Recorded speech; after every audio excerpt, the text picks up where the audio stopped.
बीडमधील विद्यार्थिनीवर अत्याचार प्रकरण आणि या प्रकरणी आरोपी विजय पवारचा आणखीन एक कारनामा समोर येतोय। 2 वर्षांपूर्वी एका विद्यार्थिनीचा अत्याचार केल्याचा आता समोर आलेला आहे। विद्यार्थिनीच्या पालकांना पोलिसात तक्रार केलेली आहे।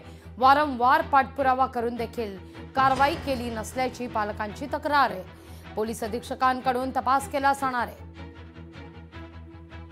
2 वर्षापूर्वी या ज्ञानेश्वर पब्लिक स्कूलचे संचालक विजय पवार यांनी माझ्या मुलीवरही असाच अन्याय अत्याचार केलेला आहे। कॅबिन मध्ये बोलून तिला बॅट टच करत होते आणि आज मला ते आज माझे प्रकरण चालू होतं आणि या 2-3 दिवसामध्ये माझ्या मुलीने माझ्या बायकोला सांगितलं आणि बायकोने मला सांगितलं की आपल्या मुलीलाही अशा गालाला हात लावायचा, खांद्यावर हात टाकायचा, तुझ्या वडिलाला माझी माफी माग म्हणायचा।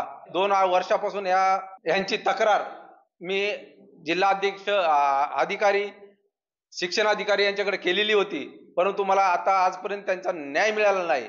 परंतु आज मी हिम्मत करून आज त्यांना तक्रार केलेली आहे। लोकशाही मराठी ऐका, पहा, जागरूक रहा।